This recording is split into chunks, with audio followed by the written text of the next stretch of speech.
सावन का तीसरा सोमवार है विशेष, इस दिन भोले को ऐसे करे प्रसन्न, जाने पूजा विधि। सावन महीने में पड़ने वाला हर सोमवार बहुत ही खास होता है। सावन के 2 सोमवार के बाद अब शिव भक्त तीसरे सावन सोमवार का व्रत रखकर भोलेनाथ की पूजा करेंगे। सावन का तीसरा सोमवार है विशेष, इस दिन भोले को ऐसे करे प्रसन्न, जाने पूजा विधि। सावन तीसरा सोमवार। सावन का महीना हिंदू धर्म का सबसे पवित्र महीना है, जो कि भगवान शिव को बहुत प्रिय है। साथ ही शास्त्रों में सोमवार का दिन भगवान शिव की पूजा के लिए समर्पित है।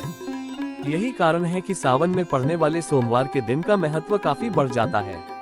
इस वर्ष सावन महीने की शुरुआत 22 जुलाई 2024 से हुई थी, जिसका समापन 19 अगस्त 2024 को होगा। सावन की शुरुआत और समाप्ति दोनों सोमवार के दिन ही होगी।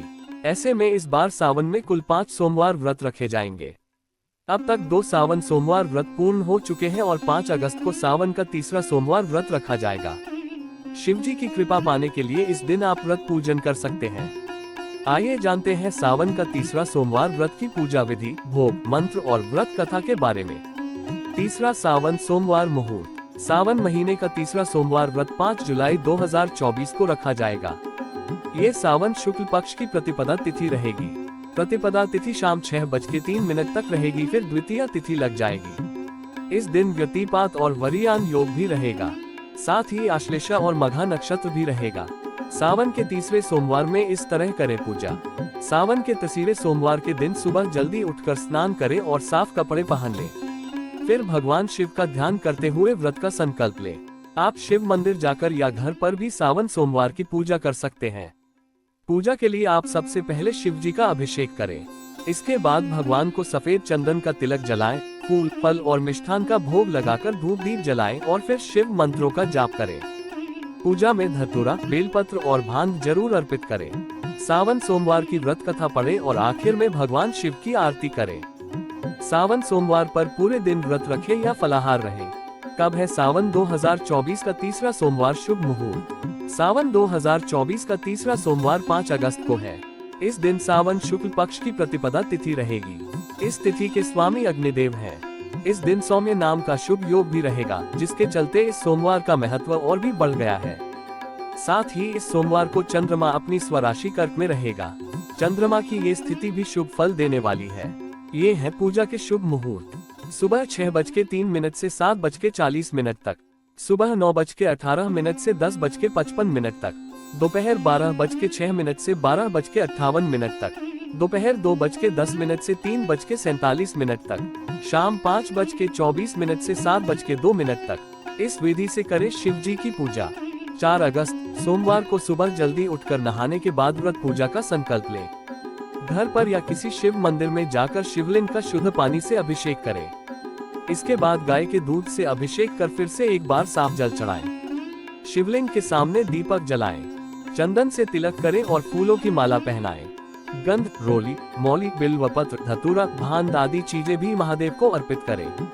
पूजा के बाद इच्छा अनुसार भोग लगाकर आरती करें और प्रसाद भक्तों में बांट दें। सावन सोमवार को शिव जी की पूजा से घर में सुख, समृद्धि और शांति बनी रहती है। ये उपाय भी करें। 1. सावन सोमवार पर गाय को हरा चारा खिलाएं। ऐसा न कर पाए तो गौशाला में चारा दान कर दें। 2. सावन सोमवार को दान करने का भी विशेष महत्व है। इस दिन जरूरतमंदों को अपनी इच्छा अनुसार दान करें। 3. सावन सोमवार को किसी वृद्धाश्रम में जाकर वृद्धों की सेवा करें और उनके भोजन का प्रबंध करें। 4. सावन सोमवार को किसी शिव मंदिर में जाकर साफ सफाई करें और संभव हो तो केसरिया ध्वज भी लगाएं। भगवान शिव को लगाएं इन चीजों का भोग। सावन सोमवार की पूजा में भगवान शिव को आप हलवा, दही, भांग, पंचामृत, शहद, दूध, खीर, मालपुआ और ठंडाई आदि का भोग लगा सकते हैं। ये सभी भगवान शिव के प्रिय भोग हैं।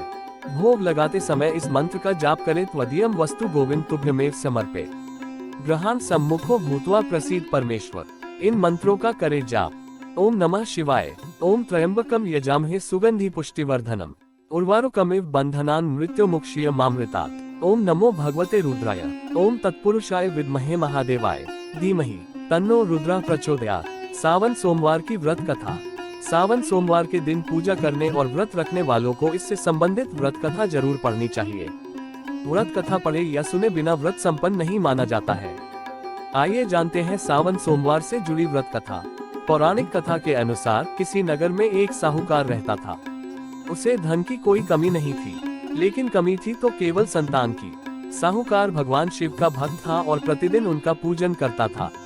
साहूकार की भक्ति देख एक दिन माता पार्वती ने भोलेनाथ से कहा, आपका ये भक्त दुखी है, इसलिए आपको इसकी इच्छा पूरी करनी चाहिए। भोलेनाथ ने माता पार्वती से कहा कि इसके दुख का कारण यह है कि इसे कोई संतान नहीं है, लेकिन इसके भाग्य में पुत्र योग नहीं है। यदि उसे पुत्र प्राप्ति का वरदान मिल भी गया तो उसका पुत्र सिर्फ 12 वर्ष तक ही जीवित रहेगा। शिवजी की ये बातें साहूकार भी सुन रहा था। ऐसे में एक और जहां साहूकार को संतान प्राप्ति की खुशी हुई तो वहीं दूसरी ओर निराशा भी। लेकिन फिर भी वह पूजा पाठ करता रहा। एक दिन उसकी पत्नी गर्भवती हुई। उसने एक सुंदर बालक को जन्म दिया। देखते ही देखते बालक 11 वर्ष का हो गया और साहूकार ने शिक्षा प्राप्त करने के लिए उसे मामा के पास काशी भेज दिया। साथ ही साहूकार ने अपने साले से कहा कि रास्ते में ब्राह्मण को भोज करा दे। काशी के रास्ते में एक राजकुमारी का विवाह हो रहा था, जिसका दुल्हा एक आंख से काना था। उसके पिता ने जब अति सुंदर साहूकार के बेटे को देखा तो उनके मन में विचार आया कि क्यों न इसे घोड़ी पर बिठाकर शादी के सारे कार्य संपन्न करा लिया जाए। इस तरह से विवाह संपन्न हुआ। साहूकार के बेटे ने राजकुमारी की चुनरी पर लिखा कि तुम्हारा विवाह मेरे साथ हो रहा है, लेकिन मैं असली राजकुमार नहीं हूँ। जो असली दूल्हा है वह एक आंख से काना है। लेकिन विवाह हो चुका था और इसलिए राजकुमारी की विदाई असली दूल्हे के साथ नहीं हुई। इसके बाद साहूकार का बेटा अपने मामा के साथ काशी आ गया। एक दिन काशी में यज्ञ के दौरान भांजा बहुत देर तक बाहर नहीं आया। जब उसके मामा ने कमरे के भीतर जाकर देखा तो भांजे को मृत पाया। सभी ने रोना शुरू कर दिया। माता पार्वती ने शिवजी से पूछा, हे प्रभु, ये कौन रो रहा है? तभी उसे पता चलता है कि यह भोलेनाथ के आशीर्वाद से जन्मा साहूकार का पुत्र है। तब माता पार्वती ने कहा, स्वामी, इसे जीवित कर दे, अन्यथा रोते रोते इसके माता पिता के प्राण भी निकल जाएंगे। तब भोलेनाथ ने कहा कि हे पार्वती, इसकी आयु इतनी ही थी जिसे वह भोग चुका है। लेकिन माता पार्वती के बार बार कहने पर भोलेनाथ ने उसे जीवित कर दिया। साहूकार का बेटा ओम नमः शिवाय कहते हुए जीवित हो उठा और सभी ने शिवजी को धन्यवाद दिया। इसके बाद साहूकार ने अपने नगरी लौटने का फैसला किया। रास्ते में वही नगर पड़ा जहां राजकुमारी के साथ उसका विवाह हुआ था। राजकुमारी ने उसे पहचान लिया और राजा ने राजकुमारी को साहूकार के बेटे के साथ धन धान्य देकर विदा किया। साहूकार अपने बेटे और बहू को देखकर बहुत खुश हुआ।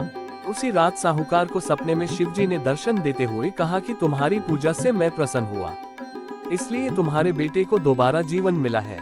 इसलिए तब से ऐसी मान्यता है कि जो व्यक्ति भगवान शिव की पूजा करेगा और इस कथा का पाठ या श्रवण करेगा उसके सभी दुख दूर होंगे और मनोवांछित फल की प्राप्ति होगी। आशा करता हूँ कि आपको ये हमारी वीडियो जरूर पसंद आई होगी। अगर आपको ये हमारी वीडियो पसंद आई हो तो हमारे चैनल को सब्सक्राइब करके बेल आइकन जरूर दबाएं और लाइक शेयर कमेंट जरूर करें और अपने दोस्तों परिवारजनों के साथ भी शेयर करें। भगवान भोलेनाथ की कृपा आप सभी पर बनी रहे और कमेंट में हर हर महादेव जरूर लिखें। हर हर महादेव।